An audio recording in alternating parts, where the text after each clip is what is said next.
السلام علیکم، میں ہوں ماہنور عمران اور آپ دیکھ رہے ہیں K22 نیوز۔ آئیے پیرس سے خبر شامل کرتے ہیں۔ پیرس میں یوم پاکستان 23 مارچ کا پروگرام ملی جوش و جذبے سے منایا جائے گا۔ ہم سب ہیں پاکستان کے عنوان سے یوم پاکستان کی عظیم الشان پروگرام کی تیاری مکمل کر لی گئی۔ پیرس میں 23 مارچ یوم پاکستان کا پروگرام منفرد اور پاکستانی کمیونٹی کا نمائندہ پروگرام ہوگا۔ یوم پاکستان کے اس پروگرام میں مہمان خصوصی سفیر پاکستان محترم عاصم افتخار احمد ہوں گے۔ دیار غیر میں ہماری سب سے بڑی پہچان پاکستان ہے۔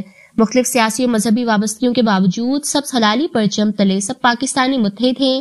اوورسیز میں ہمارا اتحادی پاکستان کی ترقی اور بہتر امیج بنانے میں مددگار ثابت ہوگا۔ ان خیالات کا اظہار مسلم لیگ نون فرانس کے عہدیداروں سردار ظہور اقبال، راجہ علی اصغر اور نعیم چودھری نے کیا۔ ان رہنماؤں نے میڈیا سے گفتگو کرتے ہوئے کہا کہ ہماری کوشش ہے کہ تمام قومی دن سب حلالی پرچم کے سائے تلے سیاسی و مذہبی وابستگیوں سے بالا تر ہو کر صرف پاکستانی ہو کر منایا جائے۔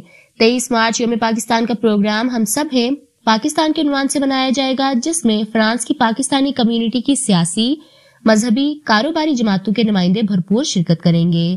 اس پروگرام کی میزبانی ہمارے لیے ایک اعزاز ہوگا۔ پروگرام مورخہ 22 مارچ بروز جمعہ 5 بجے شروع ہوگا اور افطاری سے قبل ختم کر دیا جائے گا۔ معزز مہمانوں کے لیے افطار، ڈنر اور نماز کی ادائیگی کا خصوصی انتظام ہوگا۔